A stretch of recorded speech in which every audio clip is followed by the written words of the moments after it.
Imagine discovering that the person about to join your family through marriage is actually already a member by blood.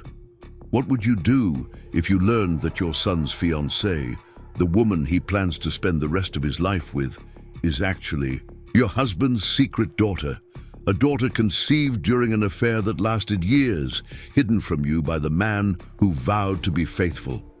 For Helen Walker, this revelation wasn't just heartbreaking, it was unbearable. A truth so devastating that it pushed her beyond reason, beyond restraint, and into an act that would destroy multiple lives in an instant. Before we jump back in, tell us where you're tuning in from, and if this story touches you, make sure you're subscribed, because tomorrow I've saved something extra special for you. Picture a perfect family gathering, a beautifully decorated engagement party, champagne flowing, joyful congratulations all around. Now imagine that beneath those smiles lies a web of secrets so dark that once revealed, they'd tear apart not just one family, but two.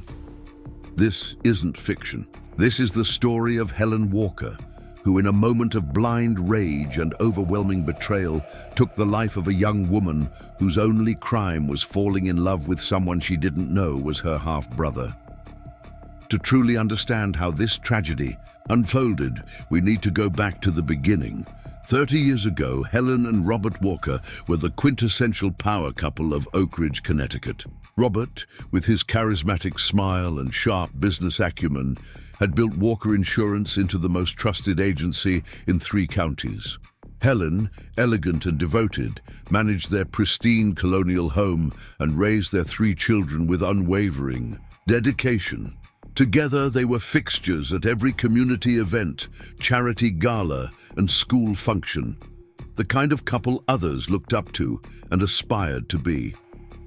Their marriage had weathered the usual storms, the sleepless nights with newborns, financial strains when the business was just starting, and the typical disagreements that come with any long partnership. But through it all, Helen believed they had something special, a foundation of trust that could never be broken. Robert was her rock, her confidant, her one true love since they'd met during their sophomore year at Oak Ridge Community College. The Walker children grew up in a home filled with laughter and tradition. Thomas, their eldest, followed his father into the insurance business. Sarah, their middle child, became a pediatrician at the local hospital. And Michael, their youngest, had recently completed law school and returned to Oak Ridge to join a prestigious firm. Family dinners every Sunday were non-negotiable, and Helen treasured these moments when she could have all her children under one roof again, sharing stories and creating memories. It was during one of these Sunday dinners that Michael first mentioned Olivia. "I've met someone," he announced, his face lighting up in a way Helen had never seen before. "She's incredible, Mom. Smart, funny, kind. I think she might be the one." Helen felt her heart swell with happiness for her son. At 28, Michael had dated his share of women, but none had put that particular look in his eyes, a mixture of excitement and certainty that Helen recognized immediately. When Michael brought Olivia Reed to dinner the following Sunday, Helen was instantly charmed. Olivia was strikingly beautiful, with warm brown eyes and a gentle demeanor that put everyone at ease. She worked as an art therapist at the Children's Hospital, helping young patients express their trauma through creativity. Her passion for her work was evident in the way she spoke about it, her hands gesturing animatedly as she described a breakthrough with a particularly troubled child. "She's lovely," Helen whispered to Robert as they cleared the dinner plates together. Robert nodded, a strange expression crossing his face before he quickly smiled and agreed. Helen thought nothing of it at the time, attributing his momentary discomfort to the natural protectiveness of a father, seeing his son falling in love. Over the next few months, Olivia became a frequent visitor at the Walker home. She and Michael were clearly besotted with each other, and Helen enjoyed watching their relationship blossom. There was something about Olivia that felt familiar, though Helen couldn't quite place it. Perhaps it was her laugh, which sometimes echoed Robert's, or the way she unconsciously ran her fingers through her hair when deep in thought. A gesture Helen had seen Robert make countless times. If Helen noticed these similarities, she dismissed them as the kind of mannerisms people pick up from spending time together. She was simply happy that Michael had found someone who complemented him so perfectly. When he announced their engagement, 6 months later, Helen was the first to embrace Olivia, welcoming her to the family with tears of joy. The engagement party was held in the Walkers' spacious backyard, transformed for the occasion with twinkling lights and flowers in Olivia's favorite shade of lavender. Friends and family gathered to celebrate, champagne glasses clinking as toast. After toast was made to the happy couple, Helen watched as Olivia moved through the crowd, gracious and genuine with everyone she met. She seemed to fit into their world as if she had always been part of it. It was during this celebration that Helen first noticed something off about Robert's behavior. He seemed anxious, constantly scanning the crowd as if expecting someone. When Diane Bennett arrived, a slim woman with graying hair, who Helen vaguely recognized as one of Robert's clients, her husband visibly tensed. Helen saw them exchange a look that lasted a beat too long to be casual, and something cold settled in her stomach. "How do you know Diane?" Helen asked casually as they prepared for bed that night. Robert's response was too quick, too rehearsed. "Just through work. Her late husband had a policy with us." "Why do you ask?" "No reason," Helen said, though her mind was already racing with questions. She seemed very interested in talking to Olivia. Robert turned away, busying himself with setting his alarm. "Did she? I didn't notice." But Helen had noticed. She had seen the way Diane had sought out Olivia, their heads bent together in conversation, an intensity in their interaction that seemed out of place for a first meeting. And she had seen how Robert had watched them from across the room, his knuckles white around his champagne glass. The preparations for Michael and Olivia's wedding proceeded at a brisk pace. Helen threw herself into the planning, working closely with Olivia on every detail. During these moments together, Helen found herself growing increasingly fond of her future daughter-in-law, even as unsettling questions lingered in the back of her mind.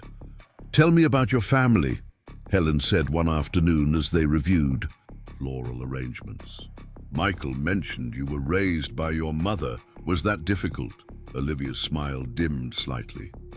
"Sometimes.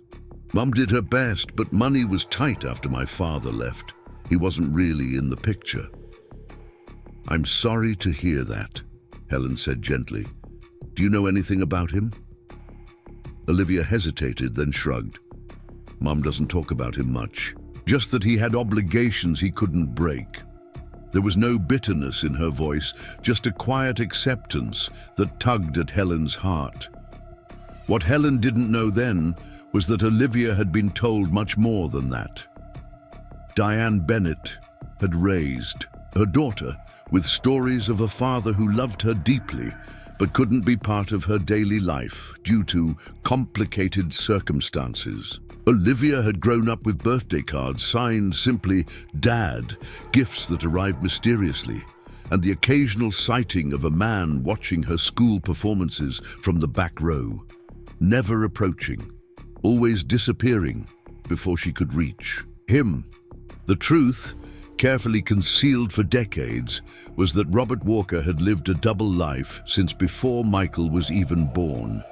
His affair with Diane had begun when she joined his insurance agency as an administrative assistant. What started as harmless flirtation quickly developed into something deeper, and when Diane became pregnant, Robert made a choice that would eventually lead to tragedy. He decided to keep both worlds intact, supporting Diane and their daughter, financially while maintaining his marriage and family with Helen. For 25 years, Robert had compartmentalized his life with remarkable precision. Business trips that lasted a day longer than necessary, Evening meetings that never appeared in the company calendar. Weekend golf games with clients who didn't exist.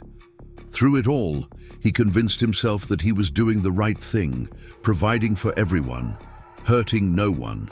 The fact that his daughter grew up without a present father was a sacrifice he told himself was necessary for the greater good. What Robert never anticipated was that his carefully separated worlds would collide. When Michael, during his final year of law school, met a young art therapist at a university function, neither had any idea they were connected by blood. And Robert, when first introduced to Olivia as his son's new girlfriend, felt his carefully constructed reality crumbling around him. He had immediately reached out to Diane, panicked and desperate. "You have to tell her," he insisted during a clandestine meeting at a coffee shop 2 towns over. "This can't happen." Diane had refused, her face hard with years of resentment. "You made your choice decades ago, Robert. You don't get to waltz in now and disrupt her life because it's suddenly inconvenient for you. She's happy for the first time in years." Preparing and narrating this story took us a lot of time, so if you are enjoying it, subscribe to our channel. It means a lot to us. Now back to the story. "They're half-siblings, Diane. This is beyond inconvenient. It's wrong." "Then you tell them," Diane had challenged, knowing he wouldn't. "Explain to your wife and son how you've lied to them for 25 years. See how that goes." Paralyzed by the prospect of losing everything, Robert had chosen silence, hoping desperately that the relationship would burn out naturally. Instead, he watched in horror as Michael and Olivia fell deeply in love, his son purchasing an engagement ring just 6 months after they'd met. Meanwhile, Helen's suspicions continued to grow. Small inconsistencies in Robert's behavior nagged at her. He became increasingly agitated as the wedding date approached, snapping at her over minor issues and spending more time at the office. One evening, while searching for a postage stamp in his desk drawer, Helen found a handwritten note addressed to Olivia, never sent. "I cannot stand by and watch this happen. The truth must come out before it's too late. You deserve to know who you are, who we are to each other. Please call me when you receive this. R." Helen stared at the note, reading it over and over as her mind struggled to make sense of the words. What truth? What was Robert to Olivia that needed to be revealed? A cold dread settled over her as possibilities, each worse than the last, filled her thoughts. That night, Helen lay awake beside her sleeping husband, her mind racing. The pieces began to align in a pattern she had subconsciously been avoiding. Robert's strange reaction when Michael first introduced Olivia. The physical similarities she'd noticed but dismissed. Diane Bennett's appearance at the engagement party and her intense conversation with Olivia. The note, written in her husband's distinctive handwriting, suggesting a connection she couldn't bear to contemplate. The next morning, after Robert left for work, Helen made a decision. She drove across town to the address she'd found in Robert's contact list for Diane Bennett. The modest 2-story house was well maintained, with potted geraniums lining the porch steps. Helen sat in her car for nearly an hour, gathering her courage, before finally approaching the door. Diane opened it on the second knock, her expression shifting from confusion to resignation when she recognized her visitor. "I've been expecting you," she said quietly, stepping aside to let Helen enter. Inside, Helen's attention was immediately drawn to the photographs lining the hallway wall. Olivia through the years, from a smiling toddler to a poised young woman in cap and gown. But it was a smaller frame, partially hidden behind a larger family portrait, that caused Helen's breath to catch. A much younger Robert, his arm around a pregnant Diane, both beaming at the camera. "How long?" Helen asked, her voice barely audible. Diane didn't pretend to misunderstand. 27 years. It ended about 10 years ago, but... She gestured to the photos of Olivia. "Some connections can't be severed. She's his daughter." It wasn't a question. Helen could see it clearly now, the shape of Olivia's eyes, the curve of her smile, so like Robert's, so like Michael's. The realization made her physically ill, and she gripped the back of a chair to steady herself. "Yes," Diane confirmed. "And before you ask, she doesn't know. Robert wanted it that way. And now she's engaged to her half-brother." Helen felt the words like physical blows. "How could you let this happen?" Diane's expression hardened. "Don't you dare put this on me. Robert made his choices. He chose you and your children over us, time and again." Olivia grew up watching other children with their fathers, always wondering why hers couldn't acknowledge her. And now that she's finally found happiness with her brother, Helen exploded. "This isn't about your resentment or Robert's betrayal. This is about two young people who have no idea they're committing—" She couldn't finish the sentence, the horror of it choking her. "I've tried to tell her," Diane admitted, sinking into a chair. "When I realized who Michael was, I tried to find a way to explain it without destroying her. But how do you tell your daughter that the man she loves is her brother? That her future father-in-law is actually her father? That her entire relationship is built on a lie she had no part in creating?" Helen left Diane's house with a numbness that permeated her entire being. The drive home passed in a blur, her mind cycling through decades of memories, now tainted by the knowledge of Robert's deception. Every business trip, every late night at the office, every unexplained absence, all potential rendezvous with his other family. She pulled into the driveway of the home she'd shared with Robert for 30 years, a home that suddenly felt like it belonged to strangers. Inside, she moved mechanically through the rooms, touching photographs, running her fingers over furniture, as if seeing everything for the first time, or perhaps the last. When Robert arrived home that evening, Helen was waiting in the kitchen, a glass of untouched wine before her. One look at her face told him everything he needed to know. "You know," he said simply, setting down his briefcase. "I know," Helen confirmed, her voice eerily calm. "I spoke with Diane today." Robert closed his eyes briefly, his shoulders slumping. "Helen, I can explain—" "Explain what exactly?" Helen interrupted, her composure beginning to crack. "How you've been living a double life for nearly 3 decades. How you fathered a child with another woman while I was pregnant with Sarah. Or perhaps you'd like to explain how you've allowed your son and daughter to fall in love with each other." Robert flinched at her words. "I tried to stop it. When Michael first brought her home, I recognized her immediately. I've been trying to find a way to end this without destroying everyone. That's what you've always done, isn't it? Made unilateral decisions about people's lives. You decided I didn't need to know about your affair. You decided Olivia didn't need to know about her father. Now you're deciding how to handle this catastrophe on your own too. What would you have me do?" Robert's voice rose in frustration. "Walk in and announce to our son that the woman he wants to marry is his sister. Tell Olivia that her future father-in-law is actually her biological father. There's no scenario where this doesn't cause immeasurable pain. The pain was caused 27 years ago when you decided that having 2 separate families was an acceptable life choice," Helen said, her voice sharp with decades of retroactive betrayal. "Everything since then has just been the inevitable fallout." Their argument continued late into the night, accusations and justifications flying back and forth like poisoned arrows. Robert pleaded for forgiveness, for understanding, for time, to figure out a solution. Helen alternated between icy rage and overwhelming grief, the foundation of her life crumbling beneath her. By morning, a fragile truce had been established. Robert agreed to speak with Olivia privately the next day to reveal the truth and help her understand why she and Michael couldn't be together.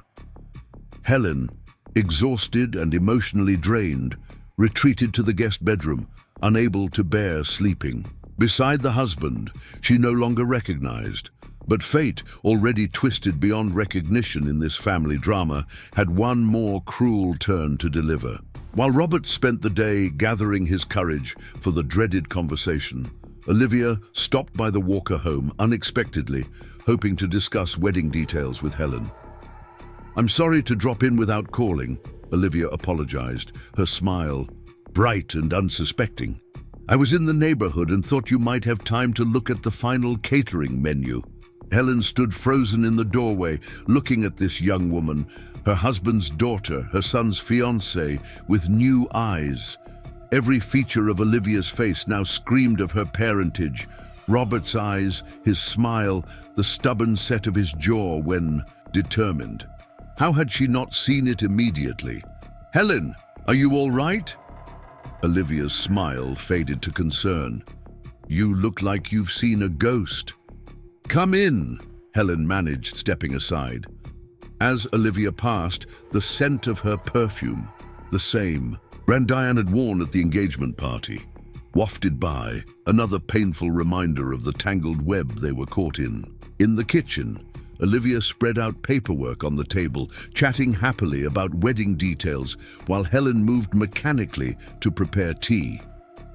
Inside, Helen's mind raced. Should she tell Olivia now, wait for Robert as planned?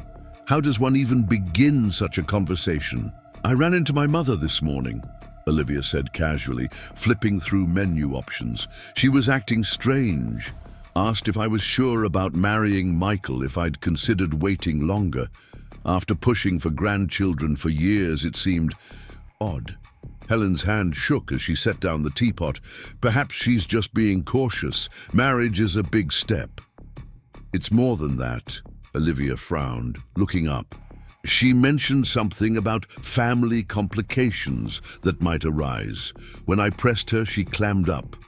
Her eyes, so like Robert's, fixed on Helen's face. Do you know what she might have meant? Is there something about Michael I should... No." The question hung in the air between them, loaded with implications neither could fully comprehend. Helen felt a pressure building inside her chest, a combination of rage and despair that threatened to explode. This innocent young woman deserved the truth, deserved to know that the happiness she thought was within reach was built on quicksand. But the truth would devastate her, would devastate Michael, would change all their lives irrevocably. "It's not about Michael," Helen heard herself say, the words coming from somewhere distant. "It's about your father." Olivia's expression shifted to confusion. "My father? But he's not even in the picture. He left before I was born." "That's not true," Helen said, the pressure inside her building to unbearable levels. "He didn't leave. He was just living another life, with another family." "What are you talking about?" Olivia set down her papers, her full attention now on Helen. "My mother told me he couldn't be part of our lives because of prior commitments." "Are you saying you know who he is?" Helen's laugh held no humor. "Prior commitments. That's one way to describe a wife and children." She looked directly into Olivia's eyes, Robert's eyes, and spoke the words that would change everything. "Your father is my husband. Robert is your father." Olivia stared at Helen, incomprehension slowly giving way to shock. That's not possible. You're confused, or..." "I'm not confused. I've spent the last 24 hours putting together the pieces of my husband's betrayal. He's been living a double life since before you were born, supporting you and your mother in secret while playing the devoted family man here." Color drained from Olivia's face as understanding dawned. "If Robert is my father, then Michael is." "Your half-brother," Helen confirmed, the words like broken glass in her mouth. "The man you're planning to marry is your brother." Olivia stood abruptly, her chair scraping across the floor. No, this isn't right. This is some kind of horrible mistake." Her breathing came in short gasps, panic rising in her eyes. "Does Michael know? Does my mother?"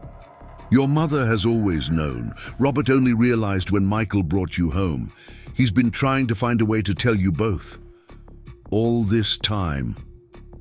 Olivia pressed her hands to her temples, as if physically, trying to hold herself together. All these months, every Sunday dinner, every wedding plan. You've all been laughing behind my back, watching me fall in love with my own brother. No! Helen reached for her, but Olivia jerked away. We didn't know at first, and then Robert thought he could handle it.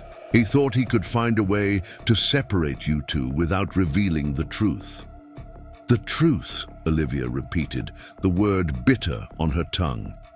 The truth that my entire life has been a lie.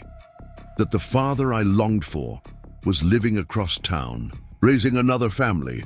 That the man I've fallen in love with shares my blood. The kitchen door swung open, and both women turned to see Robert standing there, his face ashen. Olivia, he began, but she cut him off with a raised hand. Don't, she warned, her voice breaking. Don't you dare call me that, like you have. Any right to my name. You're not my father. A father wouldn't let this happen. Helen watched as her husband, this stranger she had loved for 30 years, moved toward his daughter, his hands outstretched in supplication. Please, let me explain. I've made terrible mistakes, but I never wanted to hurt you. Hurt me? Olivia's laugh was brittle, verging on hysterical. You've destroyed me. Do you understand that? How am I supposed to tell Michael? How are we supposed to live with this? As Robert struggled to respond, Olivia's gaze shifted to Helen, a new realization dawning. You knew, at the engagement party when my mother arrived, you suspected something then. I didn't know, Helen insisted. I only confirmed it yesterday. But you suspected, Olivia pressed, her eyes accusing, and you said nothing. You let me plan a wedding to my brother. The accusation hung in the air, justified in its cruelty. Helen had suspected something was wrong, had sensed the undercurrents of tension whenever Diane was mentioned. But she had pushed those suspicions aside, unwilling to confront the possibility that her perfect life might be built on lies. What happened next would be pieced together later from physical evidence and the traumatized testimonies of Robert and Olivia. Helen, overwhelmed by grief, rage, and the twisted knowledge that her family was forever altered, reached for the heavy crystal paperweight on the counter, a wedding gift from decades earlier, inscribed with the words, "To Helen and Robert, may your love last eternally." In the moment before the paperweight connected with Olivia's temple, Helen wasn't seeing her husband's daughter or her son's fiancée. She was seeing the physical embodiment of every lie Robert had told, every moment of their marriage that had been tainted by his betrayal. She was striking out at the destruction of her family, at the shattering of her son's future happiness, at the 3 decades she had devoted to a man who had been living a shadow life alongside another woman. The blow caught Olivia off guard. She crumpled to the floor without a sound, blood pooling beneath her head on the immaculate kitchen tile that Helen had selected when they renovated 5 years earlier. Robert's screams seemed to come from far away as Helen stared down at what she had done, the paperweight still clutched in her hand. What have you done? Robert fell to his knees beside Olivia, frantically checking for a pulse. Helen, what have you done? But Helen had no answer. The rage that had propelled her arm had dissipated, leaving behind only a hollow emptiness as she watched her husband cradle their son's fiancée, his daughter, in his arms, begging her to open her eyes. She didn't. The 911 call came from Robert, his voice barely coherent as he reported that his son's fiancée had been attacked. By the time paramedics arrived, Olivia Reed was beyond help. Helen sat silently at the kitchen table, the bloody paperweight on the floor beside her, making no attempt to flee or to deny what she had done. When Detective James Reynolds arrived at the scene, he found a tableau of family destruction unlike anything in his 20 years on the force, a young woman dead on the kitchen floor, a man wild with grief, alternating between attempts at revival and hysterical explanations of family secrets, and a composed older woman who, when asked why, simply said, she was never supposed to exist. The aftermath of Olivia's death sent shockwaves through the tight-knit community of Oak Ridge. News traveled quickly, though the salacious details remained confidential at first. All anyone knew was that Helen Walker, respected community member and devoted mother, had killed her son's fiancée in an inexplicable act of violence. Michael was in court when he received the call. He collapsed in the hallway of the courthouse, his colleagues rushing to his side as he struggled to comprehend what he was hearing. By the time he arrived at the family home, it had been transformed into a crime scene, yellow tape cordoning off the property as forensic technicians moved methodically through the rooms his mother had kept immaculate for decades. Detective Reynolds intercepted him before he could enter. "Michael, I'm sorry, but you can't go in there right now." "My fiancée is dead," Michael said, his voice hollow with shock. "My mother killed her. I need to understand why." Reynolds hesitated, his weathered face betraying his discomfort. "Your father is at the station. He's been trying to reach you." At the police station, Robert sat alone in an interview room, his normally immaculate appearance disheveled, his eyes red-rimmed and vacant. When Michael entered, Robert couldn't meet his gaze. "Dad," Michael began, his voice breaking, "they're saying Mom killed Olivia. That can't be true. Mom loved her. She was helping with the wedding. There's something you need to know." Robert interrupted, finally looking up at his son. The pain in his father's eyes stopped Michael cold. "Something I should have told you months ago, when you first brought Olivia home." As Robert spoke, unveiling decades of deception, Michael's world collapsed in on itself. Each revelation was another blow. The affair with Diane Bennett, Olivia's birth, the secret support, the moment Robert recognized his own daughter on his son's arm. With each detail, Michael felt himself fracturing, the foundations of his identity, crumbling beneath him. "You're telling me Olivia was my sister," he finally said, the words strange and wrong in his mouth. "And Mom found out and killed her for it." Robert's shoulders sagged under the weight of responsibility. Helen wasn't trying to kill her. She was overwhelmed. It was a moment of blind rage after finding out everything at once. "Don't defend her," Michael shouted, slamming his fist on the table. "And don't you dare try to minimize what you did. You let me fall in love with my own sister. You watched me propose to her. You sat at our engagement party and said nothing." The truth spread like poison through both families. Thomas and Sarah arrived from out of town, shell-shocked by the collapse of everything they believed about their parents. Diane Bennett, devastated by the loss of her daughter and the exposure of secrets she'd guarded for a lifetime, retreated into isolation, refusing to speak to anyone. Helen's preliminary hearing was a media sensation. Reporters from across the country descended on Oak Ridge, hungry for details of the scandalous case. Headlines screamed about family secrets and deadly deception, reducing decades of complex relationships to sensationalist soundbites. Through it all, Helen remained eerily composed. She answered questions in a flat, emotionless voice, described the moment of violence with clinical detachment, and showed no visible remorse when photos of Olivia's body were displayed in court.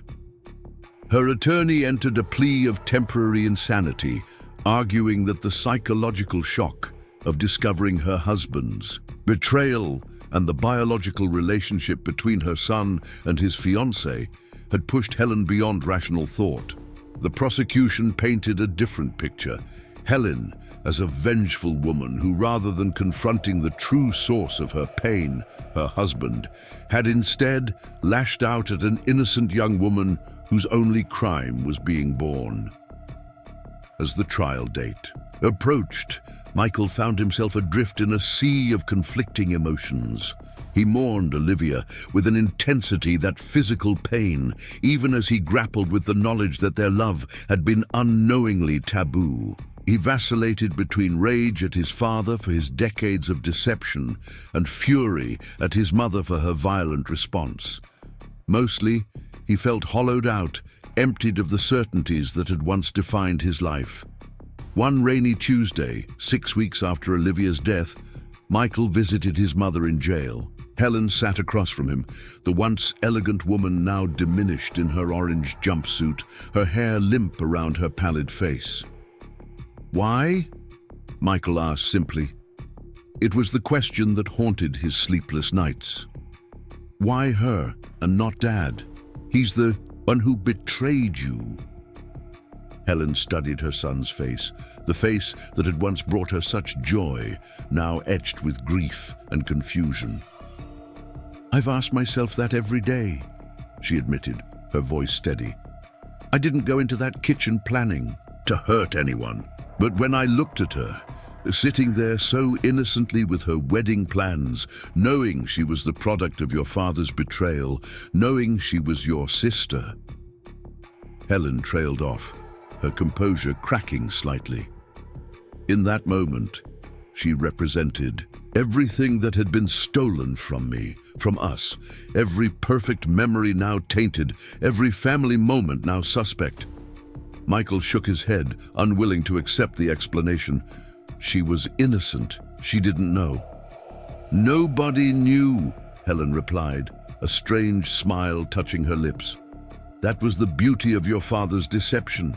He kept everyone in the dark, separated his world so completely that none of us could see the whole picture.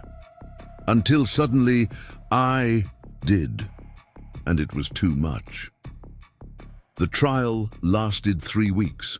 Expert witnesses testified about the psychological impact of discovering such profound betrayal.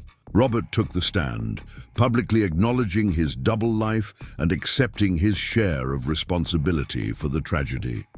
Michael, unable to bear the public scrutiny and the painful testimony, attended only when required to speak. When the verdict came, guilty of second-degree murder with a sentence of 20 years, Helen received it without visible reaction. As the officers led her away, she glanced back at the courtroom, her eyes finding Michael in the crowd. In that brief moment of connection, something unspoken passed between mother and son. Not forgiveness, not yet, but perhaps the first tentative step toward understanding. In the months that followed, Oak Ridge slowly returned to normal. The reporters packed up their cameras, the gossip gradually subsided, and the Walker family began the painful process of rebuilding. Thomas took over the insurance agency, maintaining the business his father had built, while Robert served a shorter sentence for financial fraud related to his secret support of Diane and Olivia. Sarah threw herself into her medical practice, finding solace in helping others, while struggling to make sense of her shattered family. Michael left Oak Ridge. He couldn't bear to walk the streets where he'd once strolled hand in hand with Olivia, couldn't face the pitying glances and whispered comments that followed him everywhere. He moved across the country, changed his last name, and began the long process of redefining himself outside the shadow of his family's tragedy. On what would have been his and Olivia's wedding day, Michael sat alone on a beach 3,000 miles from Oak Ridge. As the sun set over the Pacific, he opened the small box he'd carried with him since leaving Connecticut. Inside was the engagement ring he'd given Olivia, the diamond catching the last rays of sunlight as he held it in his palm. He thought about the woman he'd loved, about the life they'd planned together, about the truth that had destroyed it all. And in that moment of quiet reflection, Michael finally recognized the most tragic aspect of the entire ordeal. In their story of secrets and lies, the one person who had been completely honest was the one who no longer had a voice. Michael walked to the edge of the water, the waves lapping at his feet as he stood with the ring clutched in his hand. For a long moment, he considered throwing it into the depths, a symbolic gesture to release himself from the past. Instead, he slipped it back into its box and returned it to his pocket. Some truths, he had learned, couldn't be cast away. They had to be carried, understood, and ultimately accepted, no matter how painful they might be. Up next, you've got two more standout stories right on your screen. If this one hit the mark, you won't want to pass these up. Just click and check them out.